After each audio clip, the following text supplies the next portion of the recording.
Open to me the gates of righteousness, that I may enter through them and give thanks to the Lord. This is the gate of the Lord. The righteous shall enter through it. I thank you that you have answered me and have become my salvation. The stone that the builders rejected has become the chief cornerstone. This is the Lord's doing. It is marvelous in our eyes. This is the day that the Lord has made. Let us rejoice and be glad in it.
The New Testament reading from the Gospel of Luke, chapter 24, verses 13 through 35. The walk to Emmaus. Now on that same day, two of them were going to a village called Emmaus, about 7 miles from Jerusalem, and talking with each other about all these things that had happened. While they were talking and discussing, Jesus himself came near and went with them, but their eyes were kept from recognizing him. And he said to them, "What are you discussing with each other while you walk along?" They stood still, looking sad. Then one of them, whose name was Cleopas, answered him, "Are you the only stranger in Jerusalem who does not know the things that have taken place there in these days?" He asked them, "What things?" They replied, "The things about Jesus of Nazareth, who was a prophet mighty in deed and word before God and all the people, and how our chief priests and leaders handed him over to be condemned to death and crucified him. But we had hoped that he was the one to redeem Israel. Yes, and besides all this, it is now the 3rd day since these things took place. Moreover, some women of our group astounded us. They were at the tomb early this morning, and when they did not find his body there, they came back and told us that they had indeed seen a vision of angels who said that he was alive. Some of those who were with us went to the tomb and found it just as the women had said, but they did not see him." Then he said to them, "Oh, how foolish you are, and how slow of heart to believe all that the prophets have declared. Was it not necessary that the Messiah should suffer these things and then enter into his glory?" Then, beginning with Moses and all the prophets, he interpreted to them the things about himself in all the scriptures. As they came near the village to which they were going, he walked ahead as if he were going on. But they urged him strongly, saying, "Stay with us, because it is almost evening and the day is now nearly over." So he went in to stay with them. When he was at the table with them, he took bread, blessed and broke it, and gave it to them. Then their eyes were opened, and they recognized him, and he vanished from their sight. They said to each other, Were not our hearts burning within us while he was talking to us on the road, while he was opening the scriptures to us? That same hour they got up and returned to Jerusalem, and they found the 11 and their companions gathered together. They were saying, "The Lord has risen indeed, and he has appeared to Simon." Then they told what had happened on the road, and how he had been made known to them in the breaking of the bread.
In the first congregation I ever served, on the back of the pulpit in gold paint were words taken from the Gospel of John. And they read, "Sir, we would see Jesus." It was a reminder to me and to all the congregation's pastors that our primary task as pastors of the gospel was in helping people to connect with Jesus, helping them to see Jesus in their daily lives, helping them to see Jesus through the reading of Scripture, through serving other persons, and through opening themselves through a life of prayer. Sir, we would see Jesus. And I think especially during times of trouble, during times of worry and times of great uncertainty, people want to see Jesus. But I'm also reminded by this morning's gospel lesson, which Peter just read for us, that often we don't see Jesus even when Jesus is right there next to us. And that's what happened to the disciples, to Cleopas and his unnamed friend, as they were walking on the road from Jerusalem down to Emmaus, a short day's journey. They encountered, according to the Gospel of Luke, a stranger. And Luke soon lets us know that this stranger is, in fact, Jesus.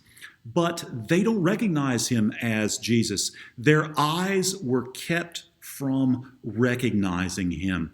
So what is it that kept their eyes from recognizing him? Why is it that they could not see Jesus even though he was right there with them? Well, there's several explanations that we might put forward for this, ranging from the supernatural to the naturalistic. We might believe that God prevented them from discerning that this was in fact Jesus because God had something to teach them. We might believe that their eyes were blinded because of their doubt. Jesus later on chides them for being slow to believe everything that had been prophesied to them and the words that he had shared with them during his earthly ministry. So maybe their doubt kept them from seeing.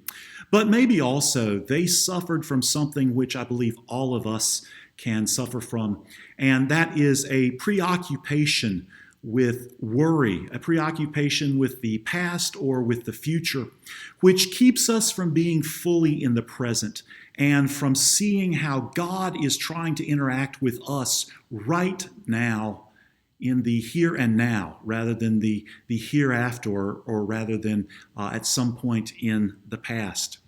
When the disciples meet Jesus on the road, they are surprised that he says, "What things?" when they ask him about all the stuff that has happened. They say, "Are you the only person in this area that doesn't know what's going on?" They are focused on the trauma of Good Friday. They are focused on the uncertainty of the good news about the resurrection. The women had come back and they had notified some of the other disciples, and some of the other disciples had gone to the tomb and saw that it was empty, but they were yet unsure about the resurrection of Jesus Christ at this point. All of them were unsure about the resurrection of Jesus Christ at this point in the gospel. And Jesus is going to appear to them again after this morning's lesson. But at this point, Cleopas and his friend are not sure if they can trust this good news. Is this good news just too good to believe? And so they are caught up in their own inner world, their own swirl about anxiety, about worrying about events that are already gone by and worrying about events that are yet to come. And they are cut off from God's action right now, what's going on right now in their lives. The way that we are often cut off from action that's going on right now in our lives, because our minds, our attention, our focus, our spirits are directed somewhere else. We're worried about things that happened yesterday or things that are going to happen tomorrow, and we are not looking with open hearts and open minds for the action of God right now. So I think that's one of the things that can blind us the same way that it blinded Cleopas and his friend. Notice that it is only when they get together and they break bread, a sort of a disarming experience of sharing fellowship and a meal together, that their eyes are opened, that they perceive that it is Jesus. And then they reflect that they should have known all along. Were not our hearts burning within us, they say. So they can see in retrospect that Christ was with them. But they missed the experience of seeing Jesus with them in the moment when he was actually with them. The moment that they realized that he was with them, Scripture says that he vanished from their sight. How often we are diverted by worries, by fears, by thinking too much or being too much into our own processes from seeing Jesus. Later on, when they go back and tell the disciples in Jerusalem what they have seen, what they have experienced on the road to Emmaus, they are all together and they are all sharing, and there's another moment where there's a collective pouring out of experiences of the risen Christ.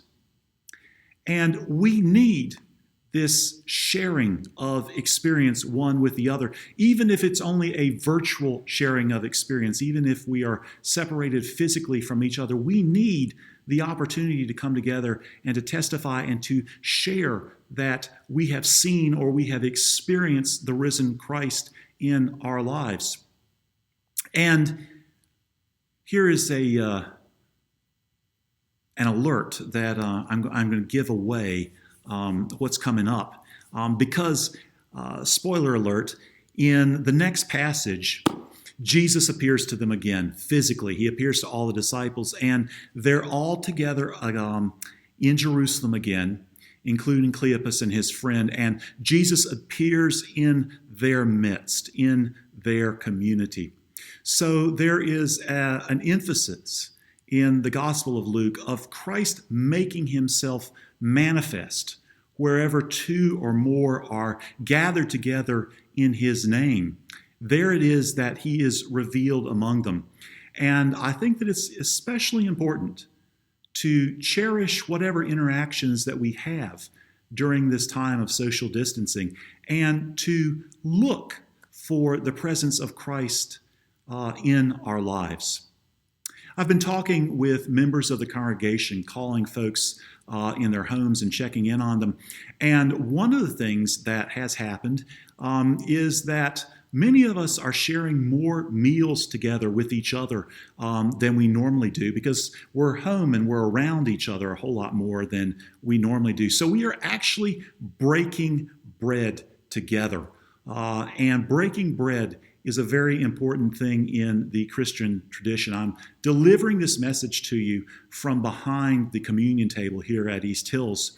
And of course, in the sacrament of Holy Communion, the prayer is that through the eyes of faith, we see Christ revealed in the breaking of the bread and in the drinking from the cup. My prayer for each of you at home this week and in the weeks ahead is that as you break bread together, you may see in those around you Jesus. You may perceive, either through physical contact or through interacting across the internet or through phone calls, the presence of God's love in your life. And know, at the end of the day, that yes, you in fact have walked with Christ today. May God bless you and give you good health, good faith, and good hope.